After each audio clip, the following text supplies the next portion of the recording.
ಓಂ ಶ್ರೀ ಗುರುಬಸವಲಿಂಗಾಯ ನಮಃ. ತಮ್ಮ ಅಭಿಮಾನದ ಜಂಬೂ ಸವಾರಿ ಎಂಬ ಈ ಕಾರ್ಯಕ್ರಮಕ್ಕೆ ತಮ್ಮೆಲ್ಲರಿಗೂ ಸ್ವಾಗತ, ಶುಭ ಸ್ವಾಗತ. ಇಂದಿನ ಸಂಚಿಕೆಯ ವಿಷಯ ಒಂದು ಚಿತ್ರಗೀತೆಯ ವಿಶ್ಲೇಷಣೆ. ಇಂದು ನಾನು ಒಂದು ಚಲನಚಿತ್ರಗೀತೆಯ ವಿಶ್ಲೇಷಣೆ ಹಾಗೂ ಆ ಗೀತೆಯ ರಚನಾಕಾರರ ಜೀವನದಲ್ಲಿನ ಒಂದು ವಿಶೇಷ ಘಟನೆಯನ್ನು ತಮ್ಮೊಂದಿಗೆ ಹಂಚಿಕೊಳ್ಳಲಿದ್ದೇನೆ. 1970ರಲ್ಲಿ ಬಿಡುಗಡೆಯಾದ ಡಾಕ್ಟರ್ ರಾಜ್ಕುಮಾರ್ ಹಾಗೂ ಜಯಂತಿ ಅವರ ಅಭಿನಯದ ಒಂದು ಮನೋಜ್ಞ ಚಿತ್ರ ದೇವರ ಮಕ್ಕಳು. ಈ ಚಿತ್ರದ ಎಲ್ಲ ಹಾಡುಗಳು ತುಂಬಾ ಸುಂದರವಾಗಿವೆ ಹಾಗೂ ಮಧುರವಾಗಿವೆ. ಜಿ.ಕೆ. ವೆಂಕಟೇಶ್ ಅವರ ಸಂಗೀತ ಹಾಗೂ ವಿಜಯ ನರಸಿಂಹ ಅವರ ಸಾಹಿತ್ಯದಲ್ಲಿ ಮೂಡಿಬಂದ ಈ ಗೀತೆಗಳು ಇಂದಿಗೂ ಕೇಳಲು ಕರ್ಣಾನಂದಕರವಾಗಿವೆ. ಇನ್ನು ಗಾಯಕ ಮಹಾಮಹಿಮರಾದ ಪಿ.ಬಿ. ಶ್ರೀನಿವಾಸ್, ಪಿ. ಸುಶೀಲಾ ಹಾಗೂ ಎಸ್. ಜಾನಕಿಯವರ ಕಂಠಸಿರಿಯಲ್ಲಿ ಹೊರಹೊಮ್ಮಿದ ಈ ಚಿತ್ರದ ಗೀತೆಗಳು ನಮ್ಮನ್ನು ಬೇರೆಯದೇ ಆದ ಒಂದು ಸುಂದರ ಲೋಕಕ್ಕೆ ಕರೆದುಕೊಂಡು ಹೋಗುತ್ತವೆ ಎಂಬುದರಲ್ಲಿ ಎರಡನೇ ಮಾತೇ ಇಲ್ಲ. ಇಂತಹ ಸುಂದರವಾದ ಹಾಗೂ ಸುಶ್ರಾವ್ಯವಾದ ಈ ಚಿತ್ರದ ಗೀತೆಗಳ ಪೈಕಿ ಒಂದು ಗೀತೆಯನ್ನು ನಾನು ಇಂದಿನ ವಿಶ್ಲೇಷಣೆಗೆ ಆಯ್ದುಕೊಂಡಿದ್ದೇನೆ. ಆ ಗೀತೆ ಯಾವುದೆಂದರೆ ವಿಜಯ ನರಸಿಂಹ ಅವರ ಲೇಖನಿಯಿಂದ ಹೊರಬಂದ ಒಂದು ಅದ್ಭುತ ಗೀತೆ.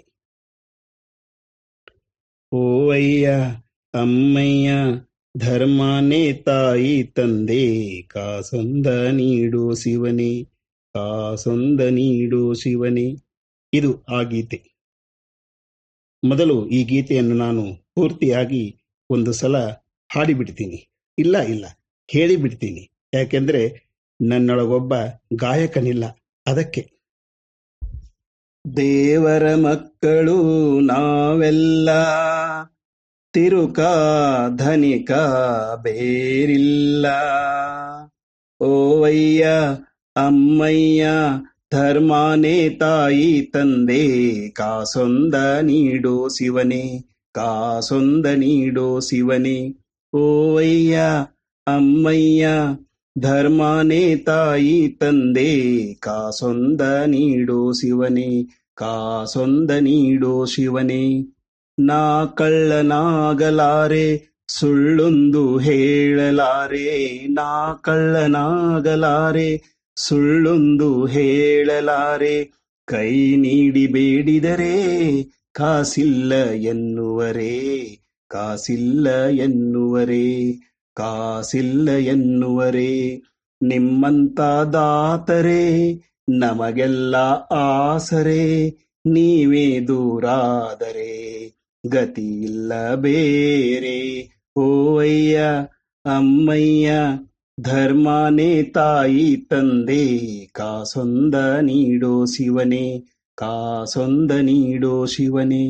ಈ ನಮ್ಮ ನಾಡಿನಲ್ಲಿ ಚಾಮುಂಡಿ ಬೀಡಿನಲ್ಲಿ, ಈ ನಮ್ಮ ನಾಡಿನಲ್ಲಿ ಚಾಮುಂಡಿ ಬೀಡಿನಲ್ಲಿ, ಬಂಗಾರ ಬೆಳೆವಲ್ಲಿ ಹೇಗೆಂದು ಬೇಡಲಿ, ಹೇಗೆಂದು ಬೇಡಲಿ, ಹೇಗೆಂದು ಬೇಡಲಿ.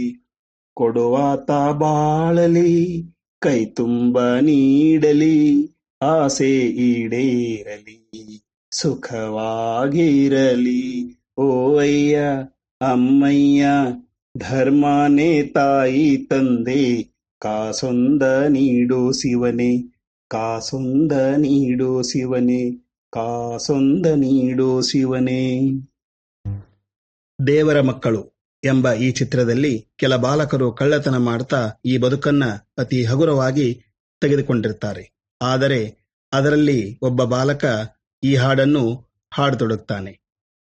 ಓವಯ್ಯ ಅಮ್ಮಯ್ಯ ಧರ್ಮನೇ ತಾಯಿ ತಂದೆ, ಕಾಸೊಂದ ನೀಡೋ ಶಿವನೇ, ಕಾಸೊಂದ ನೀಡೋ ಶಿವನೇ. ನಾ ಕಳ್ಳನಾಗಲಾರೆ ಸುಳ್ಳೊಂದು ಹೇಳಲಾರೆ, ನಾ ಕಳ್ಳನಾಗಲಾರೆ ಸುಳ್ಳೊಂದು ಹೇಳಲಾರೆ. ಕೈ ನೀಡಿ ಬೇಡಿದರೆ ಕಾಸಿಲ್ಲ ಎನ್ನುವರೇ, ಕಾಸಿಲ್ಲ ಎನ್ನುವರೇ ಎಂದು ಹಾಡುತ್ತಾ ಬೇಡುತ್ತಾ ನಾನು ಭಿಕ್ಷೆ ಬೇಡಿ ಬದುಕ್ತೀನೇ ಹೊರತು ಕಳ್ಳ ಸುಳ್ಳ ಎಂಬ ಪಟ್ಟ ಹೊರಲಾರೆ. ಭಿಕ್ಷುಕನಾದರೂ ಪರವಾಗಿಲ್ಲ, ನನ್ನ ಪ್ರಾಮಾಣಿಕ ನೀತಿ ಬಿಡಲಾರೆ ಎನ್ನುವ ಈ ಬಾಲಕನ ಪ್ರಾಮಾಣಿಕತೆ ತುಂಬಾ ಗಮನಾರ್ಹವಾಗಿದೆ. ಮುಂದೆ ಮತ್ತೆ ಹಾಡುತ್ತಾ ಈ ನಮ್ಮ ನಾಡಿನಲ್ಲಿ ಚಾಮುಂಡಿ ಬೀಡಿನಲ್ಲಿ, ಈ ನಮ್ಮ ನಾಡಿನಲ್ಲಿ ಚಾಮುಂಡಿ ಬೀಡಿನಲ್ಲಿ ಬಂಗಾರ ಬೆಳೆವಲ್ಲಿ ಹೇಗೆಂದು ಬೇಡಲಿ, ಹೇಗೆಂದು ಬೇಡಲಿ ಎಂದು ಹಾಡುತ್ತಾ ಬೇಡಿದ್ದನ್ನು ಕೊಡುವ ಚಾಮುಂಡಿ ತಾಯಿಯ ನಾಡಿನಲ್ಲಿ ಹಾಗೂ ಬಂಗಾರ ಬೆಳೆಯುವ ಭೂಮಿಯಲ್ಲಿ ಹುಟ್ಟಿ ನಾನು ಹೇಗೆ ಬೇಡಲಿ ಎಂದು ತನ್ನ ಅಸಹಾಯಕತೆಯನ್ನು, ಅದರ ಜೊತೆಗೆ ತನ್ನ ನಾಡಿನ ಬಗೆಗೆ ಇರುವ ತನ್ನ ಅಪಾರವಾದ ಅಭಿಮಾನವನ್ನು ತೋರಿಸಿದ ಈ ಬಾಲಕನ ಗುಣ ತುಂಬಾ ಅನುಕರಣೀಯವಾಗಿದೆ ಎನ್ನಬಹುದು. ಇನ್ನು ಮುಂದಿನ ಸಾಲುಗಳಲ್ಲಿ ನಿಮ್ಮಂಥ ದಾತರೆ ನಮಗೆಲ್ಲ ಆಸರೆ, ನೀವೇ ದೂರಾದರೆ ಗತಿ ಇಲ್ಲ ಬೇರೆ, ಕೈ ನೀಡಿ ಬೇಡಿದರೆ ಕಾಸಿಲ್ಲ ಎನ್ನುವರೇ, ಕಾಸಿಲ್ಲ ಎನ್ನುವರೇ, ನೀವು ನೀಡಿದರೆ ಮಾತ್ರ ನಮ್ಮ ಬದುಕು, ನೀವೇ ನಮಗೆ ಗತಿ, ನೀವಿಲ್ಲದೆ ನಮ್ಮ ಬದುಕೇ ಇಲ್ಲ ಎಂದು ನೊಂದು ಬೆಂದರೂ ಕೂಡ, ಅವರು ಭಿಕ್ಷೆ ನೀಡದೇ ಹೋದರೂ ಕೂಡ ಕೊಡುವಾತ ಬಾಳಲಿ, ಕೈ ತುಂಬ ನೀಡಲಿ, ಆಸೆ ಈಡೇರಲಿ, ಸುಖವಾಗಿರಲಿ ಎಂದು ಹಾಡಿ ಹರಸುತ್ತಾ ತನಗೆ ಭಿಕ್ಷೆ ನೀಡಿದವರನ್ನು ಹಾಗೂ ನೀಡದವರನ್ನೂ ಸಹ ಸಮಾನವಾಗಿ ಕಂಡು ಅವರಿರುವರು ಬಾಳಲಿ, ಬದುಕಲಿ, ಅವರ ಆಸೆ ಈಡೇರಲಿ ಹಾಗೂ ಅವರು ಸುಖವಾಗಿರಲಿ ಎಂದು ಹಾರೈಸುವ ಈ ಬಾಲಕನ ಹೃದಯ ವೈಶಾಲ್ಯತೆ ತುಂಬಾ ಮೆಚ್ಚುವಂತದ್ದಾಗಿದೆ. ನೋಡಿ, ಸುಮ್ಮನೆ ಕೇಳಿದರೆ ಇದೊಂದು ಸಿನಿಮಾ ಗೀತೆ. ಹೀಗೆ ಇದರ ತಿರುಳನ್ನು ಬಿಚ್ಚಿ ನೋಡಿದಾಗ ಈ ಭಿಕ್ಷುಕ ಬಾಲಕನಲ್ಲಿರುವ ಪ್ರಾಮಾಣಿಕತೆ, ತನ್ನ ನಾಡಿನ ಬಗೆಗಿನ ಅಭಿಮಾನ, ಬಡತನದ ಅಸಹಾಯಕತೆ ಹಾಗೂ ಆತನ ಹೃದಯ ವೈಶಾಲ್ಯತೆ ನಮ್ಮ ಮನಸ್ಸನ್ನು ಮುಟ್ಟುತ್ತದೆ ಹಾಗೂ ಹೃದಯವನ್ನು ತಟ್ಟುತ್ತದೆ. ನನ್ನ ಪ್ರಿಯ ಕೇಳುಗ ಬಾಂಧವರೇ, ಈ ಸಂಚಿಕೆಯ ವಿಷಯವನ್ನು ಪೂರ್ತಿ ಕೇಳಿದ ನಂತರ ಈ ಗೀತೆಯನ್ನು ಒಮ್ಮೆ ಕೇಳಿ. ಆಗ ಈ ಗೀತೆಯ ಬಗೆಗಿನ ನಿಮ್ಮ ದೃಷ್ಟಿಕೋನವೇ ಬದಲಾಗಿ ಈ ಗೀತೆಯಲ್ಲಿನ ವಿಚಾರಗಳು ನಿಮ್ಮ ಮನಸ್ಸನ್ನು ಮುಟ್ಟಿ ಹೃದಯವನ್ನು ತಟ್ಟಿಯೇ ತಟ್ಟುತ್ತವೆ ಎಂದು ನಾನು ಎದೆತಟ್ಟಿ ಹೇಳಬಲ್ಲೆ. ಆಗ ಈ ಗೀತೆ ನಿಮಗೆ ಇನ್ನಷ್ಟು ಸೊಗಸಾಗಿ ಕಂಡುಬರುತ್ತದೆ ಎಂಬುದು ನನ್ನ ಆಶಯವಾಗಿದೆ. ಭಿಕ್ಷುಕರ ಬಗ್ಗೆ ಬರೆದಿರುವ ಈ ಒಂದು ಸರಳ ಗೀತೆ ಆ ಕಾಲದಲ್ಲಿ ತುಂಬಾ ಜನಪ್ರಿಯವಾಗಿ ದೇವರ ಮಕ್ಕಳು ಚಿತ್ರದ ಹೈಲೈಟ್ ಆದ ಅಂಶ ತುಂಬಾ ಮಹತ್ವದ್ದಾಗಿದೆ. ಇಂತಹ ಒಂದು ಅಪರೂಪದ ಗೀತೆಯ ಗೀತರಚನಾಕಾರರು ನಮ್ಮ ವಿಜಯ ನಾರಸಿಂಹ ಅವರು. ಪ್ರಾರಂಭದಲ್ಲಿ ನಾನು ಹೇಳಿದ ಹಾಗೆ ಈ ಗೀತೆಗೆ ಸಂಬಂಧಪಟ್ಟ ಹಾಗೆ ಇವರ ಜೀವನದಲ್ಲಿ ನಡೆದ ಒಂದು ವಿಶೇಷ ಘಟನೆಯನ್ನು ನಾವೀಗ ನೋಡೋಣ. ಈ ಚಿತ್ರ ಬಿಡುಗಡೆಯಾಗಿ ಈ ಗೀತೆ ಜನಪ್ರಿಯವಾಗಿ ನಮ್ಮ ಕರ್ನಾಟಕದ ಹಲವಾರು ದೇಗುಲಗಳ ಬಳಿ ಇರುವ ಭಿಕ್ಷುಕರು ಈ ಗೀತೆಯನ್ನೇ ಹಾಡುತ್ತಾ ಭಿಕ್ಷೆ ಬೇಡುತ್ತಿದ್ದರೆಂಬ ಸಂಗತಿ ನಮ್ಮನ್ನೆಲ್ಲ ವಿಸ್ಮಯಗೊಳಿಸುತ್ತದೆ. ಆದರೆ ಈ ಅಂಶ 100% ಸತ್ಯವಾದುದು. ಅಷ್ಟೊಂದು ಪ್ರಸಿದ್ಧಿ ಈ ಗೀತೆಯದ್ದು. ವಿಜಯ ನರಸಿಂಹ ಅವರು ಒಮ್ಮೆ ಬೆಂಗಳೂರಿನಿಂದ ಮೈಸೂರಿಗೆ ಬರುವಾಗ ಮದ್ದೂರು ಸಮೀಪದಲ್ಲಿರುವ ಒಂದು ದೇವಸ್ಥಾನಕ್ಕೆ ಭೇಟಿ ನೀಡುತ್ತಾರೆ. ಆಗ ಅವರಿಗೆ ಆಶ್ಚರ್ಯ ಹಾಗೂ ತುಂಬಾ ಸಂತಸ ಉಂಟಾಗುತ್ತದೆ. ಏಕೆ ಗೊತ್ತೇ? ಅಲ್ಲಿದ್ದ ಭಿಕ್ಷುಕರ ಬಾಯಲ್ಲಿ ತಮ್ಮದೇ ಆದ ಓ ಅಯ್ಯ ಅಮ್ಮಯ್ಯ ಧರ್ಮಾನೇ ತಾಯಿ ತಂದೆ ಕಾಸೊಂದು ನೀಡೋ ಶಿವನೇ ಕಾಸೊಂದ ನೀಡೋ ಶಿವನೇ ಗೀತೆಯ ಅನುರಣನ ಹಾಗೂ ಮೊಳಗು. ಆಗ ವಿಜಯ ನರಸಿಂಹ ಅವರು ದೇವಸ್ಥಾನದ ಮೆಟ್ಟಿಲು ಹತ್ತುತ್ತಾ ಅಲ್ಲಿ ಕುಳಿತ ಎಲ್ಲ ಭಿಕ್ಷುಕರಿಗೆ ಕಾಣಿಕೆ ನೀಡಿ ದೇವರ ದರ್ಶನ ಮಾಡಿ ಅಲ್ಲಿನ ಪ್ರಾಂಗಣದಲ್ಲಿ ಕುಳಿತುಕೋತಾರೆ.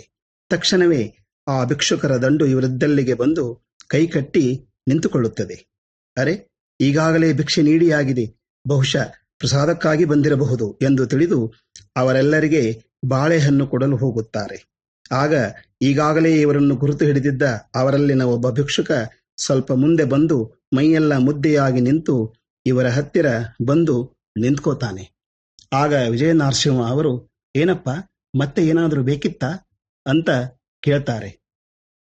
ಆಗ ಆ ವ್ಯಕ್ತಿ, ಹೌದು ಸ್ವಾಮಿ, ತಾವೇನೂ ತಪ್ಪು ತಿಳಿಯುವುದಿಲ್ಲ ಅಂದ್ರೆ ತಮಗಾಗಿ ನಮಗೆಲ್ಲ ಒಂದು ಸೇವೆ ಮಾಡಲು ಅವಕಾಶ ಮಾಡಿಕೊಡಬೇಕು ಬುದ್ಧಿ ಎಂದು ಕೇಳಿಕೊಳ್ತಾನೆ.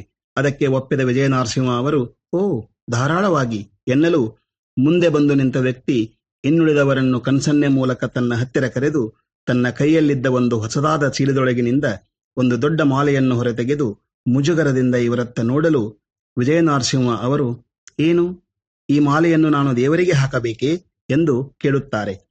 ಆಗ ಆತ ಹೇಳಿದ ಮಾತು ಏನು ಗೊತ್ತೇ? ಸ್ವಾಮಿ, ದೇವರಿಗಾಗಿ ಹಾಡು ಬರೆದವರಿದ್ದಾರೆ, ನಾಡಿಗಾಗಿ ಹಾಡು ಬರೆದವರಿದ್ದಾರೆ, ಪ್ರೇಮಿಗಳಿಗಾಗಿ ಹಾಡು ಬರೆದವರಿದ್ದಾರೆ. ಆದರೆ ನಮ್ಮಂತ ಭಿಕ್ಷುಕರಿಗಾಗಿಯೂ ಒಂದು ಹಾಡು ಬರೆದವರು ಬೇರೆ ಯಾರೂ ಇಲ್ಲ. ಆದರೆ ಅದು ನೀವು ಮಾತ್ರ. ನಮ್ಮಂತ ಕ್ಷುದ್ರ ಜೀವಿಗಳ ಬಗ್ಗೆಯೂ ಒಂದು ಹಾಡು ಬರೆದು ನಮ್ಮನ್ನು ಪಾವನರನ್ನಾಗಿಸಿದ್ದೀರಿ.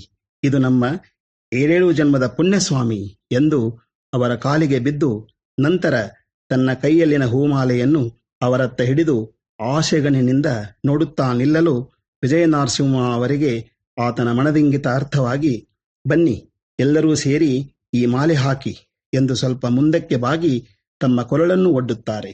ಆಗ ಅತ್ಯಂತ ಸಂತುಷ್ಟರಾದ ಅವರೆಲ್ಲ ವಿಜಯನರಸಿಂಹ ಅವರಿಗೆ ಆ ಹೂಮಾಲೆಯನ್ನು ಹಾಕಿ ಎಲ್ಲರೂ ಅವರ ಪಾದ ಮುಟ್ಟಿ ನಮಸ್ಕರಿಸುತ್ತಾ, ನಮ್ಮ ಪಾಲಿಗೆ ನೀವೇ ದೇವರು ಸ್ವಾಮಿ ಎಂದು ಆರ್ದ್ರರಾಗಿ ನುಡಿಯಲು ವಿಜಯನರಸಿಂಹ ಅವರ ಕಣ್ಣಾಲಿಗಳು ಕೂಡ ಆನಂದದಿಂದ ತೇವಗೊಳ್ಳುತ್ತವೆ. ಒಬ್ಬ ಲೇಖಕನಿಗೆ ಇದಕ್ಕಿಂತ ಹೆಚ್ಚಿಗೆ ಇನ್ನೇನು ಬೇಕು?